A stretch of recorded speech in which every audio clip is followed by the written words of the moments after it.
Finally, some good news about simple and easy ways to boost your bank accounts and get free money.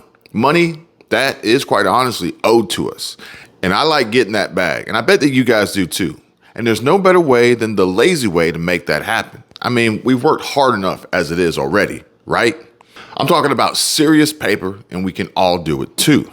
So if you're like me and like getting that money, then go ahead and smash the like button and subscribe to the channel. And if you're new here and a first-time viewer, my name is Kevin, Kevin in all caps, youtube.com/@Kevin247. And here you will find videos on making money, saving money, investing money, building wealth, and ways to riches and passive income that they don't want you to know. Now, I hope you're all having an amazing day and are doing fantastic because you know you're special and loved and that God's got you. So let me tell you real quick about how to get this money.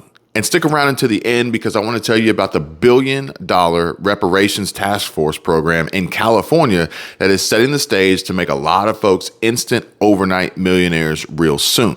All right, so I watched this online bank deposit $100 a month into this account just for switching from a different bank like the giant Wall Street brick and mortars out there like Bank of America, Chase, Wells Fargo, or Citigroup. Shelby Church posted a short where she showed how she gets $100 a month just for having an account and taking advantage of their 4.2% yield on savings after an easy online application and getting approved very, very quickly. SoFi Technologies Incorporated is an American online personal finance company and online bank. Based in San Francisco, SoFi provides financial products including student and auto loan refinancing, mortgages, personal loans, credit card, investing, and banking through both mobile app and desktop interfaces. Their number one goal is helping their members get their money right. SoFi's mission is to help people reach financial independence to realize their ambitions. And financial independence doesn't just mean being rich. It means getting to a point where your money works for the life that you want to live. Everything that they do is geared towards helping their members get their money right. And they're constantly innovating and building ways to give their members what they need to make that happen.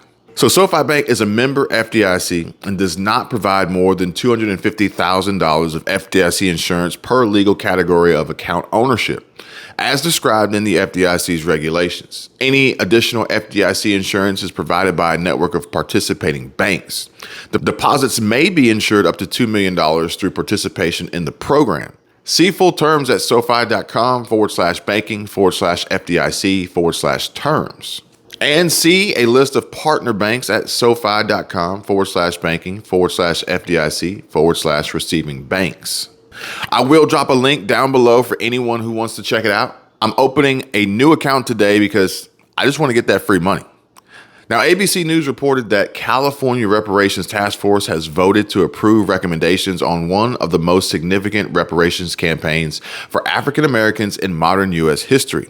However, some critics have questioned whether the proposed reparations are sufficient to address systemic issues in the Black community. In an article posted to their website titled, "What to Know About California's Approval of Recommendations for Historic Reparations," the task force's next and final meeting will be on June 29, when the report will be released to the California legislature. Its supporters hope the report will be the foundation of a state bill which could go to the legislature for a vote by the end of 2023 or early 2024. All African Americans in California who can trace back an enslaved or freed ancestor in the United States dating back to the late 19th century would be eligible. And $1.2 million is the most economists determined a resident could get if they were at the life expectancy mark of 71 years of age or older and endured more acute forms of racism for longer periods of time. The task force just endorsed a methodology that the economists and public policy experts they hired used to calculate the total losses in the areas of health harms, the devaluation of Black businesses, housing segregation, mass incarceration, and over-policing and unjust property takings, like eminent domain and redlining.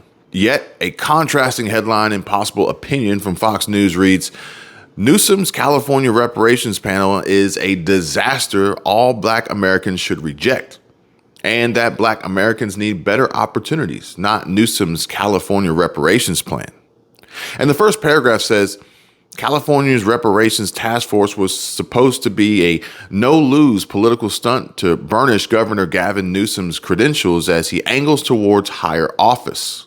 Instead, it's exposing the inherent absurdity of the entire concept of reparations and turning into a major political liability for Newsom. As we read a little further, Fox News published that the idea was simple. The task force would deliberate, generating regular headlines, and then eventually propose something. Either the proposal would be feasible, in which case Black Californians would get some nominal amount of money, and Newsom could claim a win. Or it would be outlandish, in which case legislators would balk and Newsom would claim that he had done everything in his power to correct historic injustices. Either way, whenever Newsom decided to throw his hat into the ring for a Democrat presidential nomination, he would use the reparations task force to campaign hard for the black vote, which is particularly influential in Democratic presidential primaries, as Joe Biden can attest. Now, the total price tag for the plan is estimated at around $800 billion, which is on par with what the entire country spends on national defense. Meanwhile, California is already facing a $22.5 billion budget deficit with little leeway to raise taxes on a populace that's already fleeing in droves to low-tax states such as Texas and Florida. And even under the best of circumstances, $800 billion is orders of magnitude more than the state could possibly afford. Not to mention their large homeless population that is a costly burden and does not contribute to the state's intake on tax revenue. Ultimately, what it all boils down to is that the task force let him down again. This time with a proposal to give the state the power to micromanage municipal real estate ordinances. So, in a nutshell, the state would be able to wield veto power over local zoning ordinances based on what bureaucrats believe would best promote diversity.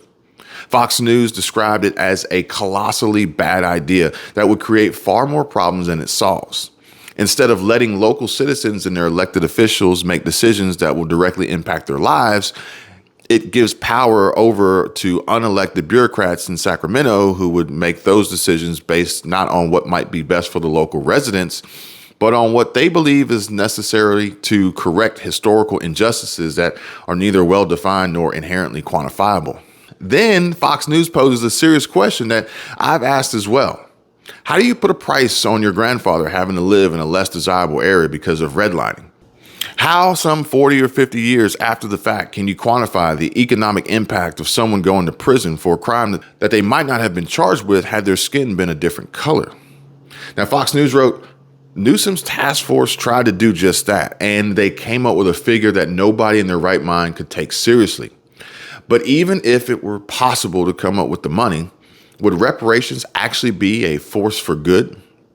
Can a one-time infusion of cash or artificial advantages in access to higher education or housing actually vault families one or more rungs up the economic ladder?